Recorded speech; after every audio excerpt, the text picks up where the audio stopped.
Днешното видео би било полезно за онези от вас, които постоянно попадат на неподходящи партньори. Или въпросът, както беше зададен от абонат, защо все попадам на нарцисисти или на женени мъже. За тази цел пред вас съм поставила 4 архетипа в Таро, които можем да ги свържем и с темпераментите на хората, но в случая вие ще проследите това, което казвам за всяка една карта тук, без значение дали сте от мъжки или женски пол. Тук съм поставила 4 кралици в Таро. Нищо, че са тук в кралици в женски род. Мъжете, които са на този канал, могат също да се отнесат като гледащи и отговорят на този въпрос. Така, започвам с картата, която е кралица чаши. Виждате я тук. Така ще я оставя, за да я наблюдавате. Тази кралица можем да я се отнесем като спасителката. Това е човекът, хайде да не е кралица, но това е човекът, който така вечно спасява другите хора. Иска да ги лекува, вижда винаги потенциал в любовта, оправдава, може би понякога, не толкова правилните или неправилните действия на хората. С нещо си ги оправдава. Такава жена или такъв човек, тук ако вие се препознавате в това описание, то вие винаги чакате другия човек да се отвори. Каквото и да прави, вие го оправдавате. Сега, този архетип, какъв партньор привлича по принцип?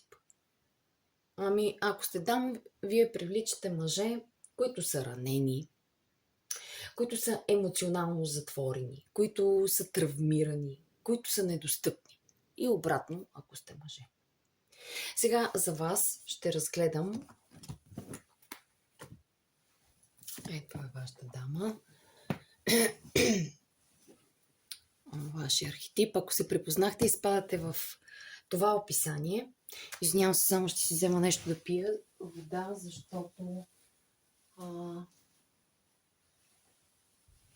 късно вечер е, вече гласа ми пада. И честно да си призная, много не ми се включваше. Явно имам нужда от повече почивка от тези видеа тук, тъй като разпръскват моята фокус и внимание в момента и енергия. Надявам се това видео да е полезно за тези от вас, които се намират точно в такава ситуация. Сега, какво ще разгледам за този тип хора, които спадат към това, което обясних? Разбрахте какви хора привличате. Задавам въпроса. Защо ти, който се препознаваш тук в този архетип, защо ти спасяваш? Защо ти спасяваш? Тук имате 4 пентакли. Защо вие спасявате? Защото искате да стискате и да притежавате нещо на всяка цена. Тук в тая карта също можем да срещнем хора, които ревнуват, които много трудно пускат. Това е проблема, за да срещате такива хора. Трудно пускате или често се привличате от хора, които са емоционално недостъпни. Хора, които са егоисти. За това спасяваш. Но ние казахме какви хора привличате. Въпросът е, защо ти спасяваш? Защото искаш нещо да притежаваш. Искаш да стиснеш нещо само и единствено за теб. Какво не виждаш в тази ситуация в момента, в която се намираш? Че имаш нова възможност. Имаш възможността да се освободиш от тази тирания. Можеш да отвориш нова глава, като загърбиш това, което е било и тръгнеш в нова посока. Тук да не поемаш толкова много отговорност, може би. Говоря в ти, защото тук имам архетип. Тук зад екрана може да е мъж, жена. Така ми дойде, така говоря. Тук по-малко отговорност да поемаш за чуждите емоционални, вътрешни дилеми. Това не означава, че винаги трябва да оправдавате от срещната страна, а да мислите за собствените си нужди. Каква е истинската ти нужда? Е следващия въпрос. По този начин, който да задам. Справедливостта, главен аркан имате тук. Това е нещо, което може да погледнете в хороскопа си. Това е нещо свързано с осъдителното мислене, критикуването, смисъл голямата полярност тук. Аз съм много добър човек, направих толкова много за теб, а ти как би се отблагодари? Нещо от този сорт. Тук трябва да се работи с справедливото виждане на ситуацията. Да бъдете справедливи и към себе си. В смисъл, да не очаквате, че и другите ще ви отговорят по същия начин. Така.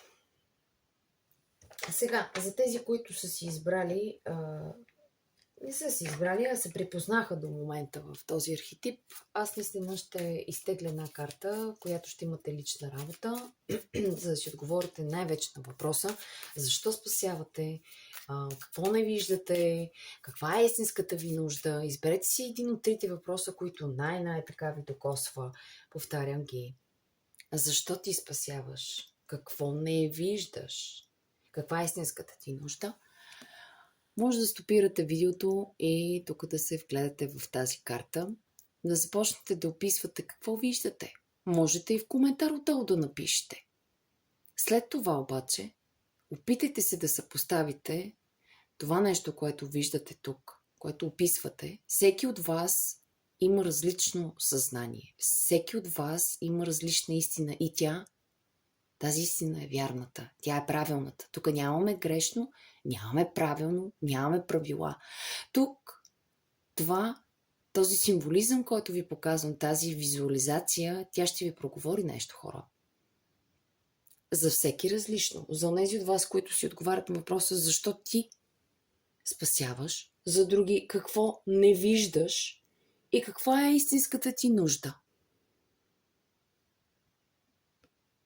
Така, с тези от вас, които тук се припознаха, тази вечер затворих за тях. Да, тази вечер видеото е по различен начин. Следващата дама, това е преследвачката или архетипа тук, който се припознава от вас. Тук имаме кралица жезли. Това е преследвачът. Какво ще рече това? Това са хората, които искат тук тръпка. Хората, които искат химия. Силна химия. Хора, които свързват любовта, обаче с напрежение. Какви партньори вие привличате, ако се припознахте в този архетип? Нарцисисти. Хора, които са горещи, студени. Хора, които са доминиращи. И днес, ако вие се припознате тук, аз задавам на Тар въпрос така. Защо ти бъркаш страстта с любов?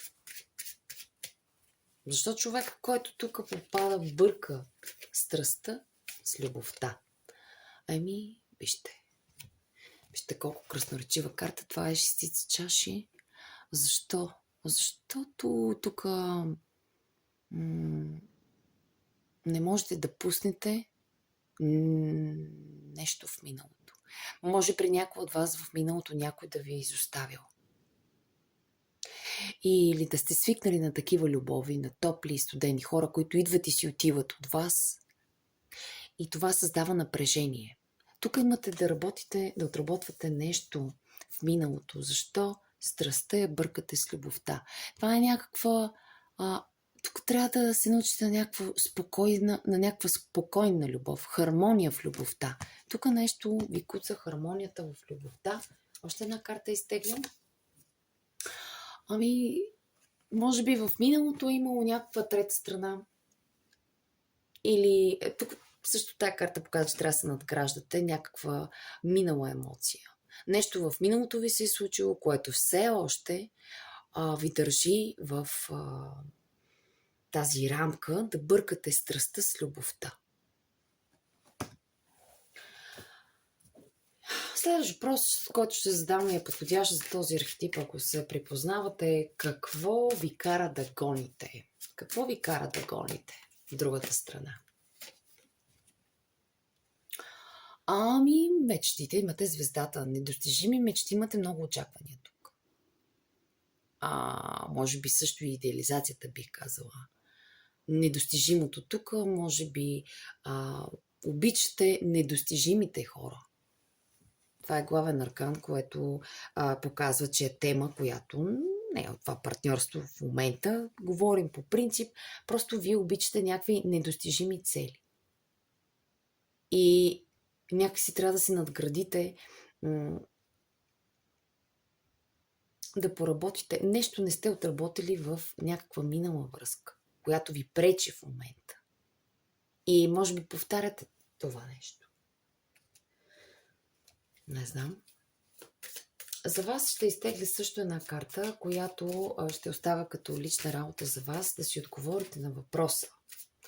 Защо бъркате страстта с любов?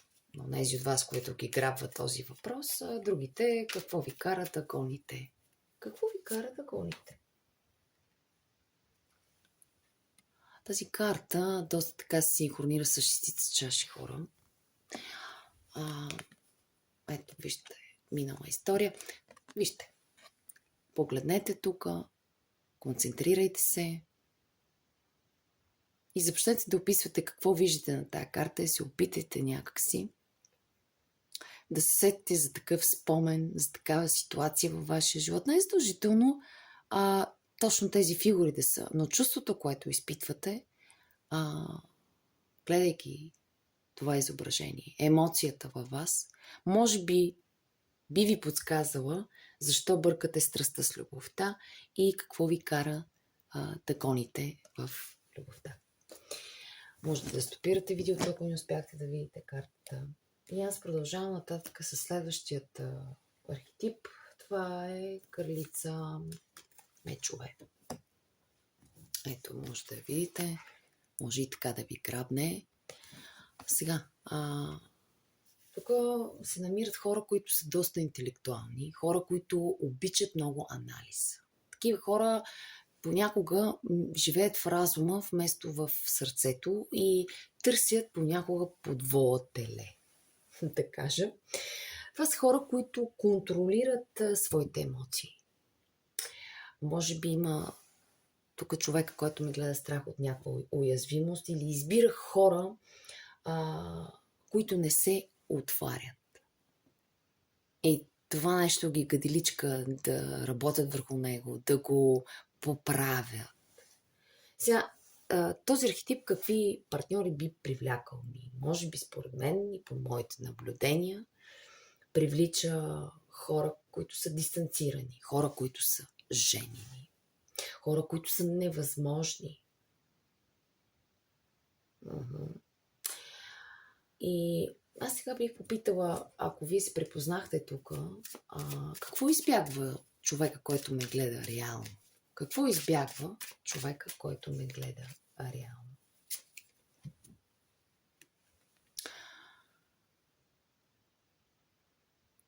Какво избягва? Да прозре това, което казах. Да го осъзнае. Значи тук имаме хора, които са осъзнати. Но когато става въпрос точно за този въпрос, за любовта, те някак си започват като на прицел да гледат партньора. Избягвате някаква информация, избягвате нещата, които ви казва човека, минават покрай ушите ви. Да. Серицарска енергия.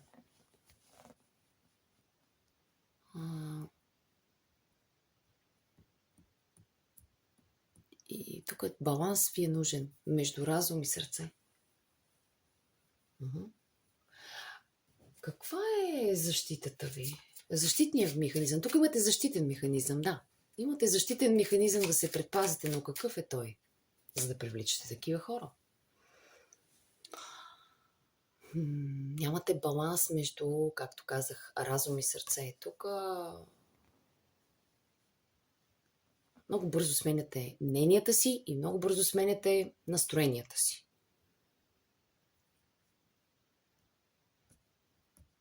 Една нестабилност тук има във вас. Защитният механизъм ви е, че и вако и тако. Ако някой ви покаже любов, той за вас е добър. Ако ви покаже меч, той за вас е стрес. Нещо подобно. Ви попитала също и защо безопасната любов вас ви плаши. Тук се трябва нещо да се анализира, нещо да се балансира. Но защо? Защо безопасната любов ви плаши?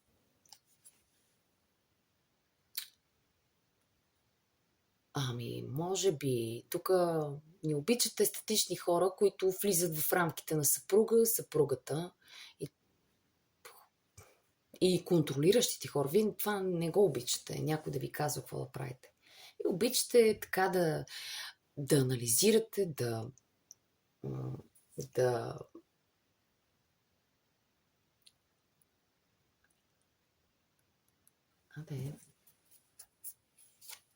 какво ви плаши?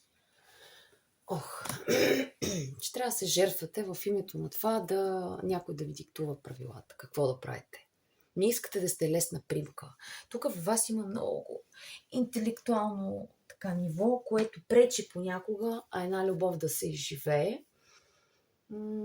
И някак си, ако имате един император до вас, за вас такава връзка или брак, или каквото ще е там, или съпруга, за вас би била статична. Един застой. Вие просто обичате да се развивате с ума. Така. Затова, може би, срещате такива партньори. Сега ще ви изтегля една карта и на вас и да си отговорите на един от трите въпроса, който ви докосна. Какво избягвате реално за тези, които харесват това? Какъв е защитният ви механизъм за други, които харесват това? И за трети, защо безопасното те плаши? Изтеглям една карта, която искам да я погледнете хубаво. И ако искате, стопирайте видеото, разгледайте я, започнете да описвате какво виждате на тази карта. И се опитайте сами да си отговорите в едно изречение, като съпоставите това с ваша ситуация, минала, настояща или каквато искате там. И се опитайте да си отговорите на въпроса, който си избрахте от тези, които така споменах, че не ги помня много добре. Може да върнете видеото и да направите това нещо за самите вас. Така, следващия архетип, който ще разгледаме днес, това е последният архетип. Това е човека, който обича да се застоява твърде дълго в определена позиция. Това е човек, който свиква да му се подават трохи. Това е човека, който чака някой да се промени. И това е човека, който прави най-много компромиси. Ако вие се препознавате тук в този архетип, уважаеми, то вие привличате партньори, които вероятно са пасивни, двойствени, хора, които не действат. И аз днес ще попитам така, защо вие оставате реално в такива партньорства?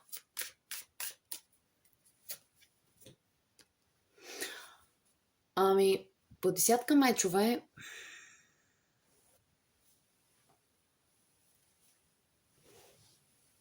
смятате, че това ще е за последно нараняване. Може би си казвате всеки път, това, което прави този човек, е за последно. Давате някакви шансове. От друга страна, да ви кажа по тая карта, че ви трябва много малко да го осъзнаете. Вие сте го осъзнали вече това нещо, но понеже казвам, че вие сте, ако сте втори архетип, обичате да се застоявате твърде дълго, докато тотално ситуацията или партньора ни ви накаже, че нещата са приключили. И чак тогава се оттегляте. Може би бихме попитали какъв е страхът ви. Какъв е страхът ви, за да седите толкова дълго в такива партньорства? Че може би вашите желания ще останат нереализирани, неизпълнени. Очаквания. Тук имате много очаквания. Какво ви кара да се примирите? с този човек. Че този човек може би ще сложи край. Че трябва да Страх ви е да приключите. Тук виждам хора, които имат страх да приключат, да сложат край на нещо.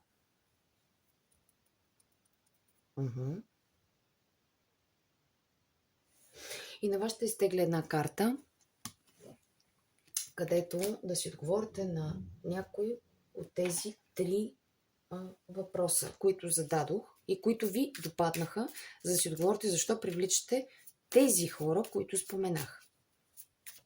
Също този човек тук често прави компромиси. Много прави компромиси. Има компромис накрая, може би, със себе си. Не знам. Някои от вас, които харесаха въпроса защо оставате в такива партньорства, другите могат да си харесат въпроса какъв е страхът от това да станеш и да си тръгнеш, вероятно, и какво те примирява да седиш в такива отношения. Кой какъвто въпрос избра. Ето тази карта може да я погледнете, да стопирате видеото и сами да се опитате да си отговорите на въпросите. Тази карта със сигурност при всеки ще изглежда различно. Един ще вижда едно друго, трети ще чувства едно, трети друг, съвсем друго. Всичко е правилно. Опитайте се да чуете вътрешния си аз. Какво ви нашепва тук, в този час. Ако това видео ви е докоснало под някаква форма и желаете да разгледаме по-индивидуално вашия казус, може да ми пишете. До скоро!